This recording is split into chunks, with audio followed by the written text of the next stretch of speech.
बदखाली में आपको याद होगा जब माताओं और बहनों को बेआबरू करा जा रहा था, तो ये फैक्ट था कि वो बेआबरू, वो गूंस, वो परपेट्रेटर्स, दे वर द कार्यकर्ताज and the leaders of TMC. यहां तक कि कई वारदात, लेकिन आपको याद होगा कोर्ट्स हैड टू इंटरवीन। उनको एक्चुअली में जाके बोलना पड़ा कि शाहजहां शेख को आपने अभी तक अरेस्ट क्यों नहीं करा। आपको याद है कि जब सेंट्रल एजेंसीज गई थी तफ्तीश के लिए, तो टीएमसी के नेताओं ने वहां पर एक मॉब को क्रिएट कर कर उन पर पथराव करा था। कभी आपने ये सुना है कि स्वतंत्र भारत पर सेंट्रल इन्वेस्टिगेटिंग एजेंसीज पर ही स्टोन पेल्टिंग या पथराव करा जाए? And courts, thank God for the Honorable High Court and thank God for the Supreme Court of India that they intervened and got Shahjahan Sheikh arrested. लेकिन वो visuals हम भूल कैसे सकते हैं? ऐसा नहीं लग रहा था कि शाहजहां शेख कस्टडी में लेके गए हैं, ऐसा लग रहा था जैसे उनको पुलिस एस्कॉर्ट कर कर लेके जा रही है। महिलाओं के साथ तो जिस प्रकार का यहां पर सत्ता को साधने के लिए, सत्ता को जकड़ने के लिए जिस प्रकार का अपराध हो रहा है, वो अक्षम्य पाप है। पोस्ट पोल वायलेंस की एफआईआर पढ़ने के बाद 3-3 दिन तक रात को नींद नहीं आती। एक ही परिवार की न 15 बरस की बच्ची सुरक्षित थी, न 50 बरस की महिला। और उनका गुनाह क्या था? उनका गुनाह सिर्फ ये था कि उन्होंने टीएमसी को वोट ना देके किसी और को वोट दी थी। Dissent, ladies and gentlemen, as we lawyers know, is the backbone of democracy.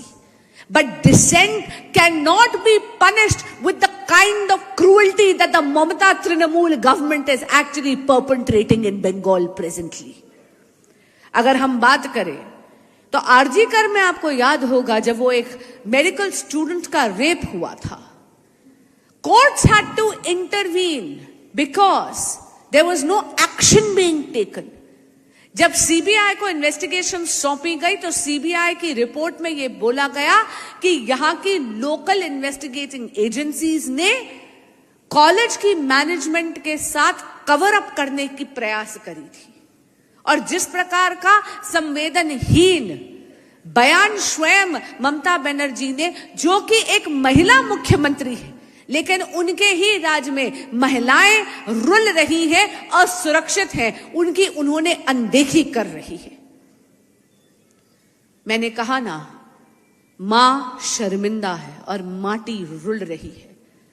माटी इसलिए रुल रही है और मानुस बेहाल है कि किसी भी प्रकार की पॉलिटिकल डिसेंट पे यहां पर तुरंत एक एफआईआर लगा दी जाती है। You will be shocked. हम लोग शुवेंदु अधिकारी जी के लिए मैटर्स कर रहे थे, जिस प्रकार की एलिगेशंस उन पे लगी है, यहां पर फर्स्ट ईयर लॉ का बच्चा भी खड़े होकर हंस पड़ेगा कि ये किस प्रकार की एलिगेशंस लगाई हैं। एक जगह तो उन पर चोरी का इल्जाम लगाया था कि किसी कार्यकर्ता की उन्होंने गोल्ड चेन चुरा ली। मैं लीडर ऑफ द ऑपोजिशन की बात कर रही हूं। शुवेंदु अधिकारी पे उन्होंने ये आरोप लगाया था कि उन्होंने सोने की चेन चुराने का प्रयास करा। एक जगह उन पर 2000 रुपए चोरी करने का इल्जाम लगाया गया और एक एफआईआर में तो सीआरपीएफ के साथ उनको यह बोला गया कि आपने सीआरपीएफ के साथ कलूड करके, कंस्पिरेसी करके टारपोलिन चुराने का आरोप उन पर लगाया गया है। मखौल बना दिया है पूरे के पूरे लीगल प्रोसेस का। Investigation and prosecution have now turned into nothing but persecution under the Mamata government.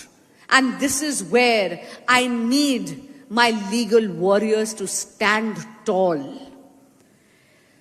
आपको याद होगा कि 2017 में एक बहुत ही अजीब सा वाकया यहां पर हुआ होगा।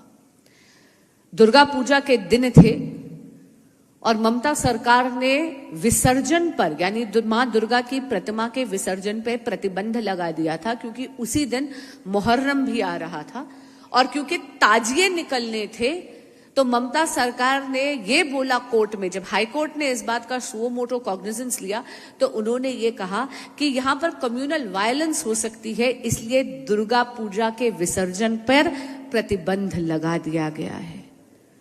बंगाल ये मां दुर्गा की भूमि है, बंगाल ये मां काली की भूमि है। जब भी आप बात करते हैं दुर्गा पूजा की, तो पूरे भारत में सबसे पहले आपको बंगाल याद आता है। अरे मां दुर्गा की भूमि पर आपने दुर्गा पूजा के दिन मां दुर्गा के प्रतिमा के विसर्जन पर प्रतिबंध लगा दिया। ये तो मैं धन्यवाद करती हूं कलकत्ता हाई कोर्ट का, जिन्होंने इस देश में सेक्युलरिज्म और इस देश की डेमोक्रेसी दोनों को अपहोल्ड करते हुए ममता बनर्जी की सरकार को यह डायरेक्शन दी कि नहीं, मुहर्रम के ताजिए भी निकलेंगे और दुर्गा पूजा का विसर्जन भी होगा। मैं पूछना चाहती हूं यहां आपके माध्यम से कि सेक्युलरिज्म की किस प्रकार की ट्विस्टेड और संकीर्ण परिभाषा ममता सरकार चलाती है। आपने हाल ही में बजट देखा होगा, जो अभी फरवरी के महीने में इंटरिम बजट निकाला है बंगाल सरकार ने। 5,600 plus crore rupees have been granted to minority affairs and मदरसास। देखिए, मैं किसी भी समुदाय के खिलाफ नहीं हूं, लेकिन मैं पूछना चाहती हूं ममता सरकार से कि हाल ही में जो डियरनेस अलाउंस का ऑर्डर आपके खिलाफ सुप्रीम कोर्ट ऑफ इंडिया ने दिया है, उसका प्रावधान आप करना कैसे भूल गए। आपको याद होगा 2008 से लगभग 15 से 20 लाख सरकारी कर्मचारी, government employees of the Bengal government were suffering, क्योंकि ममता जी की सरकार ने उनका डियरनेस अलाउंस रोक दिया था। सुप्रीम कोर्ट को यह कहना पड़ा, पहले हाई कोर्ट से वो एम्प्लॉयज जीते और फिर सुप्रीम कोर्ट से दोबारा जीते। सुप्रीम कोर्ट ने यह बोला, dearness allowance is a legal right of every government employees. और जो ऑर्डर आया है फरवरी के ही महीने में, उसमें सुप्रीम कोर्ट ने यह कहा है कि 25% यानी 25% डियरनेस अलाउंस आपको अरियर्स के साथ इन एम्प्लॉयज को तुरंत देना है। इसके अलावा उन्होंने जस्टिस इंदु मल्होत्रा, जो farmer retired high supreme court जज हैं, उनकी अध्यक्षता में एक समिति भी बनाई, जो बाकी के पूरा का पूरा प्रोसीजर भी देखेगी कि कैसे ये डियरनेस अलाउंस देना है। पर मैं पूछना चाहती हूं यहां से खड़े होकर कि 11,000 करोड़ की लायबिलिटी आपके सिर पे गिरती है, आप अपने ही सरकार के सरकारी मुलाजमों को 15 साल तक कचहरी के चक्कर कटवाते हैं। आपकी ना नीयत है उनका समाधान करने की, ना आपकी नीयत है उनको डियरनेस अलाउंस की, लेकिन 5,600 करोड़ रुपए आप केवल और केवल मदरसों की एजुकेशन के लिए दे देते हैं, क्योंकि कहीं ना कहीं आपने बंगाल के विकास को अपनी तुष्टीकरण की, वोट बैंक की राजनीति के बलि चढ़ा दिया है। मैं कुछ आंकड़े रखना चाहती हूं आपके सामने, यू विल बी शॉक्ड। अगर मैं इकोनॉमिक्स की बात करें तो एक वक्त था जब इंडस्ट्रियल आउटपुट में पूरे भारत में बंगाल का शेयर 27% यानी 27% हुआ करता था। टीएमसी के आने के बाद ये इंडस्ट्रियल आउटपुट 27% से गिरकर मात्र 3.5% हो गया है। यह बहुत शर्मनाक बात है। एक वक्त था कि बंगाल 10.5% कंट्रीब्यूट करता था नेशनल जीडीपी में, लेकिन अब ममता जी के नेतृत्व में आई हुई टीएमसी की सरकार ने यह सुनिश्चित कर दिया कि बंगाल की हिस्सेदारी जीडीपी में आधी हो गई है और अब बंगाल मात्र 5.6% कंट्रीब्यूट करता है नेशनल जीडीपी में। यही नहीं, आप ये भी